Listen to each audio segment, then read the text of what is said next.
स्वागत है आप सभी का CNBC आवाज पर। आप देख रहे हैं आवाज एंटरप्रेन्योर, जहां हम आपको अपने खुद का कारोबार शुरू करने की प्रेरणा देते हैं और साथ अपने जमे जमाए कारोबार को बढ़ाने के तरीके भी बताते हैं।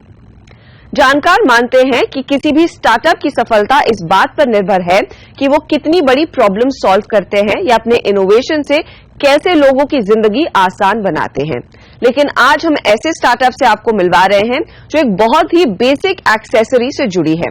सीमा सेठ और पूजा मेहता ने एक ऐसे बिजनेस को शुरू किया जिसे लोग कम से कम अहमियत देते हैं, और वो है सॉक्स। बैंगलोर की FTSE.in ने सॉक्स को बना दिया है एक must have fashion accessory. Designing field में काम कर रही पूजा मेहता और सीमा सेठ ने कुछ अलग करने की सोच से सॉक्स ब्रांड बनाने पर विचार शुरू किया। इस मार्केट के बारे में रिसर्च करते समय इनके सामने आया कि भारत में सॉक्स को बिल्कुल अहमियत नहीं दी जाती।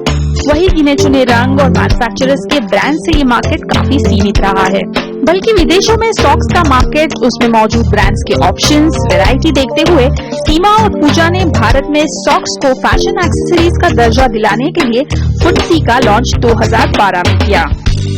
जब हमने शुरू किया था इंडिया में, अगर आप किसी भी मेन्स वार्डरोब खोलो तो आपको एक ब्राउन, एक ब्लैक, एट द मोस्ट आपको एक नेवी ब्लू मिलेगा एंड व्हाइट।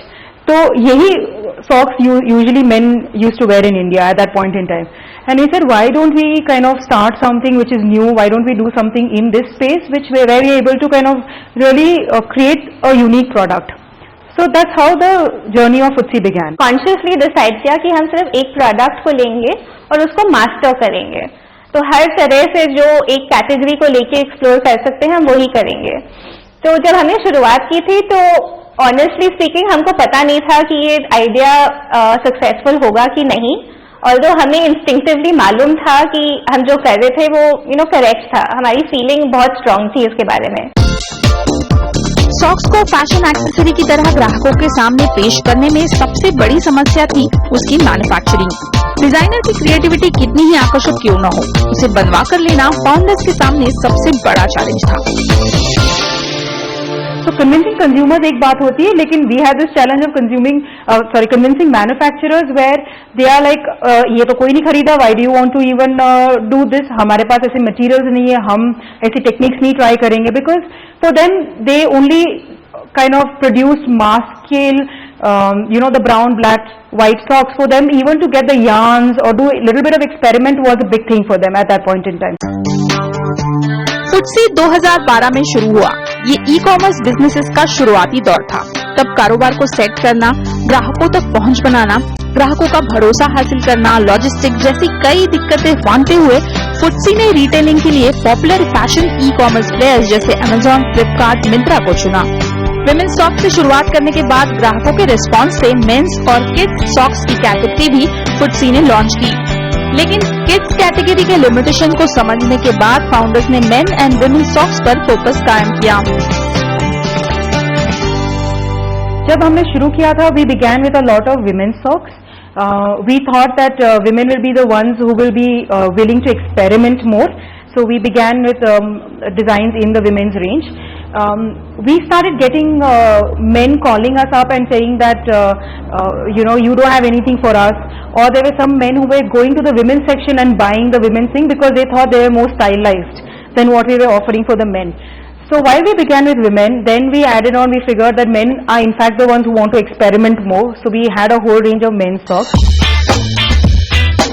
मौजूदा ब्रांड्स के मुकाबले खुद को साबित करने के लिए फाउंडर्स ने प्रोडक्ट की वैरायटी को सबसे ज्यादा अहमियत दी। FTSE की प्रोडक्ट रेंज देखकर सॉक्स कितने स्टाइलिश हो सकते हैं इसका अंदाजा आता है। FTSE has, apart from having a whole range of colorful socks that most other Indian brands do not offer, we also did a lot of experimenting with different styles. So example, the first range that we launched, we did a ruffle socks for women. So the ruffle socks actually is very interesting, where you can actually wear it over boots, and the socks can be seen over the boots. There's a whole ruffle on the top. We experimented with the technique called tie and dye. हमने सब tie and dye देखा है, हमने tie and dye दुपट्टे कपड़े सब पहने, but nobody's ever done tie and dye socks. So the whole idea is that while we are able to create breakthrough through innovative designs, through our colors that we bring, We are also experimenting with a lot of techniques and styles in the socks. So we also have example called something called snugglers. Now snugglers are really woolen handmade socks. पुराने में आपको याद अगर our grandmothers and all have actually knitted socks for us. But it were very traditional design knitted socks. We actually made it extremely modern that you and me would want to wear today. We got something called liners or no-show socks. There were 5-toe socks, there were 1-toe socks. So we've done a whole type of different ranges of socks that we've kind of brought to our table. इस साल के अंत तक brand strong करने पर founders का focus है, जिसके लिए नई प्रोडक्ट रेंज लॉन्च होगी। इसमें सॉक्स के नए कलर्स, प्रिंट, पैटर्न्स और स्टाइल्स पर काम किया जाएगा। इस साल हमारा कीवर्ड रियली है डाइवर्सिफाई। तो we are hoping to diversify Footsy into a stronger brand, make our product offering stronger. So by the winter collection for 2015, which is our focus right now, we're hoping to launch what we call Footsie 2.0, which will be the second refreshed version of the brand. फिलहाल company का ज्यादातर cell tier 2 और 3 शहरों से और north India से हो रहा है। अगले साल तक कंपनी स्टैंडअलोन स्टोर के साथ पूरे देश में पहुंच बनाने पर लक्ष्य बनाए हुए है। साथ ही सॉक्स की इंटरनेशनल मार्केट में डिमांड देखते हुए ग्लोबल रीच हासिल करने की भी कंपनी की तैयारी है। यहाँ लेंगे एक छोटा ब्रेक, लेकिन ब्रेक के बाद आपको मिलवाएंगे इसी क्षेत्र के सॉक इंडस्ट्री के एक जाने माने खिलाड़ी मस्टैंग सॉक्स की पार्टनर लुबैना शाहपुरवाला से, और उनसे सीखेंगे कैसे आप भी छोटी शुरुआत कर बड़ा बिजनेस खड़ा कर सकते हैं इस इंडस्ट्री में। ब्रेक के बाद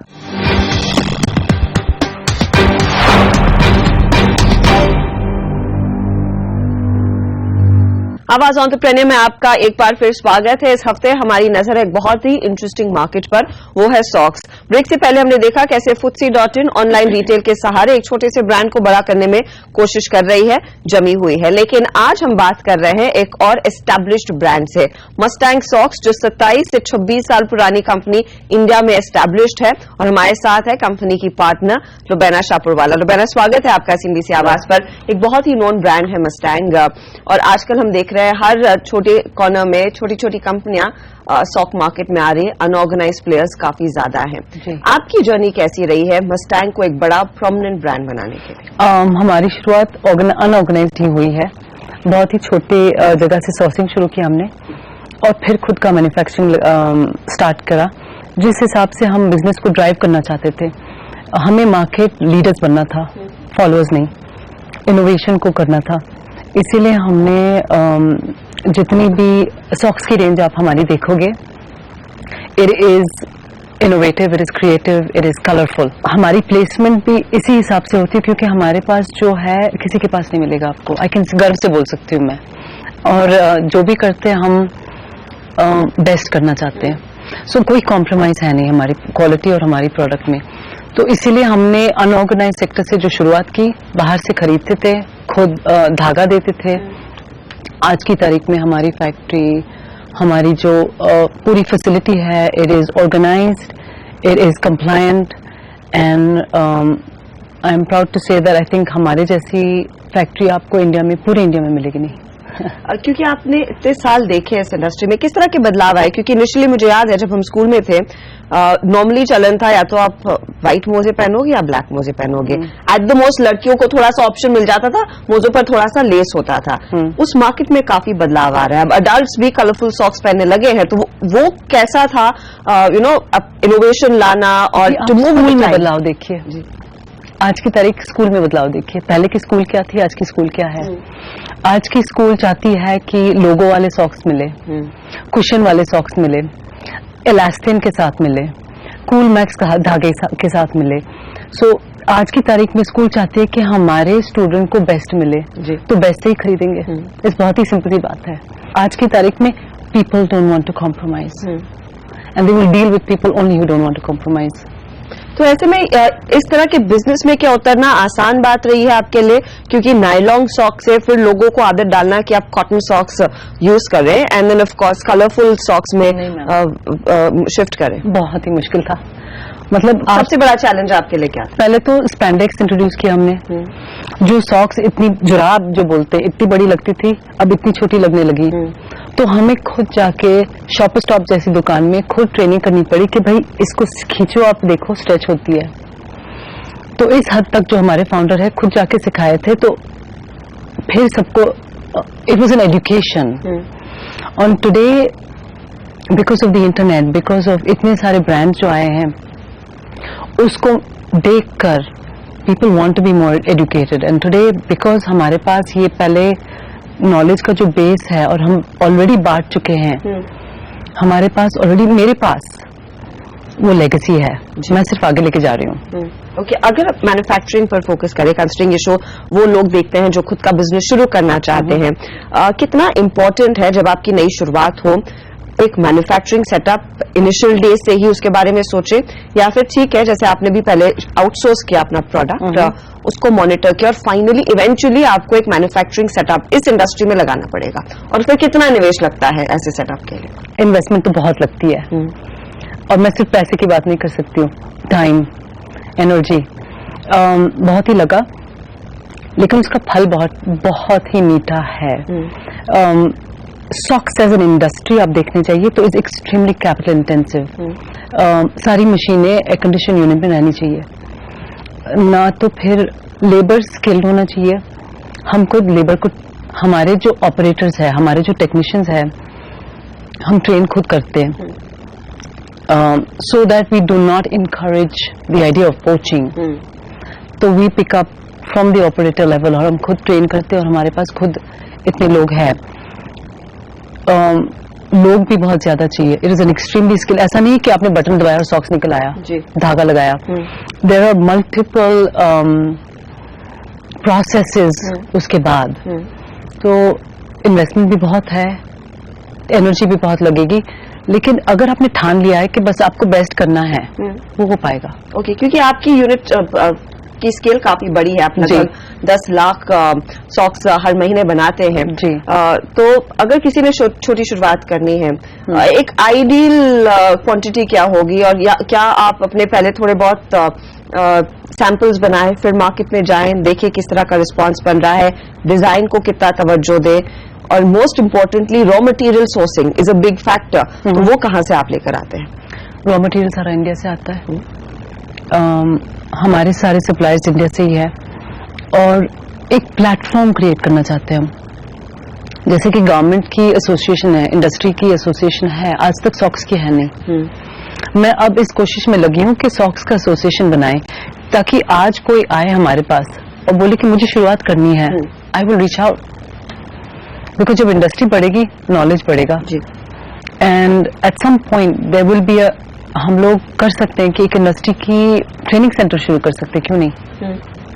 क्या ये business very similar to the hosiery business है जो पंजाब में काफी फ्लरिश कर रहा है, काफी बढ़ चुका है? पे काफी सॉक्स यूनिट्स भी है, काफी है, पंजाब में है, लुधियाना में है, काफी है, लेकिन अगेन दैट इज अनऑर्गेनाइज्ड। हमारा ऑर्गेनाइज्ड है, हमारे जो सप्लायर बेस है, कस्टमर बेस है, सारे ऑर्गेनाइज्ड है। सो यू विल हैव, जिनसे हम काम करते हैं, सारी ट्रांसपेरेंसी होती है, whether it is our suppliers and whether it is the vendors, there is complete transparency. I'm not sure whether every company is geared to take that on. Okay, assuming ये show एक ऐसा unorganised player देख रहा है जो अब सोच रहा है कि मैं भी थोड़ा सा प्रोफेशनल हो जाऊं, ऑर्गेनाइज करूं, 2-3 कदम उसको क्या उठाने पड़ेंगे to move towards the organise sector, to be more balanced और एक क्रेडिबल नाम फिर क्रिएट करें अपने लिए? एक तो सिस्टम सेटअप करो, पेपर वर्क जरूरी है। और पेपर वर्क में क्या क्या आएगा फिर? मतलब बहुत ही सिंपल सी क्या कोई स्पेसिफिक लाइसेंसेस लेने पड़ेंगे उनको? फैक्ट्री लाइसेंस होनी चाहिए, फैक्ट्री अप्रूवल्स होने चाहिए, फायर के अप्रूवल्स होने चाहिए, एनओसीज होने चाहिए, आपकी फैक्ट्री कंप्लायंट होनी चाहिए, मिनिमम वेजेस देते हैं हम, मैटरनिटी लीव देते हैं हम। वो अगर बिजनेस चलाना चाहते हैं फिर कायदे से चलाना पड़ेगा उनको। उसमें है कि आपको पैसे ज्यादा देने पड़ेंगे लोगों को, जो हम ज्यादा बोलते हैं is actually what they deserve, but हमारे वहाँ मुश्किल है टू, इट इज सिस्टम चलते आया नहीं है ना, because we are used to taking shortcuts. जी, अगर हम ठान ले कि भाई we have to make up our mind that हमें इस तरीके से करना ही है, तो they will be fine. there are laws, there are regulations, there are people to guide us. Everything can be done. And आप उस पैरामीटर में काम करोगे तो most definitely you can move towards organized business. It's not very difficult. Okay. इस समय इस तरह के बिजनेस में I'm sure design quality maintain करना काफी इम्पोर्टेंट है, तो आपकी टीम में कितने डिजाइनर्स हैं, कितनों की जरूरत होती है अगर आपको अपना बिजनेस को स्केल करना है, even if it's an unorganised play? हमने शुरुआत किया था, मैं डिजाइनर थी, मैं खुद मशीन पर एक खड़ी रह के हम लोग ड्रम्स में डिजाइनिंग करते थे, तो वहां से शुरुआत हुई है। आज हमारी ऑफिस में 4 डिजाइनर है और फैक्ट्री के अंदर मशीन पे जो टेक्निकल डिजाइनर्स बोलते हैं 6 हैं। और इन प्रोडक्ट्स की डिमांड भारत में कितनी बढ़ रही है और इंटरनेशनल मार्केट में कितना ओपन स्पेस है, क्योंकि काफी बड़े प्लेयर्स भी अब इंडिया जैसे मार्केट में अपना माल लेकर आ रहे हैं, specially the biggest competitor is China. और चाइना से लोग हट के इंडिया आ रहे हैं। इट इज वेरी ऑब्वियस, हमारी मैन्युफैक्चरिंग कैपेसिटी बढ़ रही है, हमारी कैपेबिलिटी बढ़ रही है with the kind of support that we getting from the government. हमारी नॉलेज खुल रही है मैम। जैसे कि आप देखें ऑफिसेज में लोग आजकल शूज और सॉक्स पहन के जाते हैं, पहले चप्पलों थी ना, तो ऑफिसेज बढ़ रहे हैं, आईटी बढ़ रहा है, सब तरीके से हम we are getting more corporate, तो ऑब्वियसली रिटेल इंडस्ट्री बढ़ेगा, स्टॉक्स की रिक्वायरमेंट बढ़ेगी, so I only say growth. यहाँ पर आपका मार्केट कितना बड़ा है जब आप उसको कैटेगराइज करें, male customers, adult lady customers and children customers, और एक नए शुरुआती कारोबार, कोई अगर शुरुआती कारोबार है, क्या इजीएस्ट मार्केट है एंटर करने के लिए? क्या बच्चों से शुरुआत करें, क्योंकि यू नो, या फिर मेन से शुरुआत करें, क्योंकि they really don't have a sense of style, is it? Yes, absolutely. Men want the basic black, navy, grey, dark brown. Simple सी सॉक्स है, छोटा सा मोटिव आ गया, मेन से हमने शुरुआत मेन से करी थी, लेकिन अभी प्रोग्रेस, जैसे इनोवेशन आया, जैसे मशीनें बढ़ती गई, जैसे मशीन की टेक्नोलॉजी बढ़ती गई, हमने बच्चों में एंट्री किया। सो शुरुआत मेन से करें, सिंपल से करें, और फिर वक्त हुए आप। और क्योंकि आपने कहा अब मशीनें आ चुकी हैं जी, अब एक पर्टिकुलर मशीन की कॉस्ट कितनी होती है? क्या यह भारत में आसानी से अवेलेबल होती है या फिर आपको बाहर से इम्पोर्ट करनी पड़ती है? कोरिया, ताइवान और चाइना से इम्पोर्ट करनी पड़ती है। इनकी प्राइस वेरी होती है from between 3 lakh to 12 lakh, depending machine की कैपेबिलिटी क्या है और आप क्या चाहते हो। तो आप प्लेन सी सॉक्स करनी चाहते हो, सिंपल मोटिव वाली करनी चाहते हो, तो सस्ती भी मशीन मिल जाएगी आपको। भारत में ऐसे कोई मैन्युफैक्चरर्स नहीं है इन मशीन्स? है जी, मैकेनिकल मशीन्स के है, तो वहां से क्वालिटी वेरी करती है? नहीं, the quality is the same, लेकिन टेक्नोलॉजी में फर्क पड़ जाएगा। ओके, तो आपके एंड प्रोडक्ट की फिर क्वालिटी वेरी करेगी? मशीन मैकेनिकल होती है या कंप्यूटराइज। मैकेनिकल की कैपेबिलिटी होती है कि वो डिजाइन नहीं कर पाएगी। तो अगर आप शुरुआत करना चाहते हैं, मैकेनिकल मशीन से भी शुरुआत कर सकते हैं, उसका कॉस्ट भी कम है, it doesn't require air conditioning, slow चलेगी तो उसमें मिस्टेक्स भी कम आएगी, तो आप शुरुआत मैकेनिकल से कर सकते हो। हमारे पास आज भी मैकेनिकल मशीन है जो हमने रखी है, पहले जो शुरुआत की थी हमने। अब मस्टैंग सॉक्स का क्या इरादा है? आप कितना, आपका मार्केट साइज क्या है और इसको कैसे स्केल करेंगे? क्या नए इनोवेशंस पर आप लोग काम कर रहे हैं? हमारी शेयर जो है मार्केट में is about 10 to 15% organise sector में। ग्रोथ प्लान्स तो हमारे हैं, ईयर ऑन ईयर ग्रोथ हमारा वैसे रहता है 25 to 35%। इस साल हमारा ग्रोथ फोरकास्टेड जो है इज अबाउट 40%। ऑनलाइन बिजनेस बढ़ रहा है, अवेयरनेस काफी हो रहा है, और हम अलायंसेस देख रहे हैं in different ways, strategic alliances जो बोलते हैं। So it could be vertical, horizontal, किसी भी हिसाब से, बिकॉज हम चाहते क्या है कि आज हमारे दिमाग में कोई सोच है तो 20 दिन में वो सॉक्स तैयार होनी चाहिए, उसके लिए हमें बैकवर्ड जाके धागे तक जाना है। So we are looking at alliances all the way from the back to make sure that from the thought to the sock it doesn't take more than 21 days। Okay, pleasure speaking to, all the best Lubaina. उम्मीद करते हैं कि वाकई में Mustang की छाप अब हर किसी के जहन में हो और ऑफ कोर्स उसका इस्तेमाल भी करें।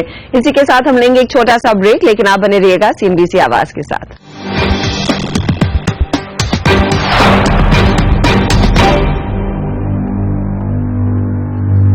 देश के स्टार्टअप्स में नए वेंचर फंड सालाना करोड़ों का निवेश कर रहे हैं और विदेशी निवेशक भी बड़े पैमाने पर भारतीय कंपनियों में निवेश करने के लिए आगे आ रहे हैं।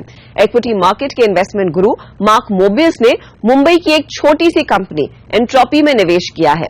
हमारी संवाददाता राशि महेश्वरी ने पता लगाया कि एंट्रोपी की एक्सप्रेस बाइक वॉश में मार्क मोबियस का नाम जुड़ने के बाद कंपनी अब आगे किस तरह से अपने बिजनेस को फैलाएगी। सिर्फ 2 मिनट और पूरी बाइक की अच्छे से धुलाई। जी हाँ, ये है एक्सप्रेस बाइक वॉश का बिजनेस मॉडल, जिस पर दुनिया के टॉप ग्लोबल इन्वेस्टर गुरु मार्क मोबियस ने पैसा लगाया है। एक्सप्रेस बाइक वॉश एक स्टार्टअप कंपनी है जिसे मुंबई की एंट्रोपी इनोवेशन चलाती है और ये देश का पहला ऐसा स्टार्टअप है जिस पर फ्रैंकलिन टेम्पल्टन के एग्जीक्यूटिव चेयरमैन मार्क मोबियस समेत 10 लोगों ने पैसा लगाया है। I think it was very clear that he looked at the potential not just of India to give out great quality startups, but the potential of Entropy itself, the bike wash startup that we are talking about, to make it big in the Indian and the world market. ये पहली बार है कि entropy innovation ने startup के लिए इतनी बड़ी रकम जुटाई है। हालांकि फाउंडर्स रकम का खुलासा नहीं कर रहे हैं। IIT और IIM से पढ़े जिगर भूषण और नीरज ने कंपनी 2013 में शुरू की थी। एक्सप्रेस बाइक वॉश के फिलहाल मुंबई में घाटकोपर, कांदिवली, मुलुंड और कोपरखैरणे में स्टेशन है। पिछले 1.5 साल में 1 लाख बाइक वॉश करने का कंपनी दावा कर रही है। Bikes, there is no professional stores. There are only roadside vendors or there are authorized service stations who are generally very expensive.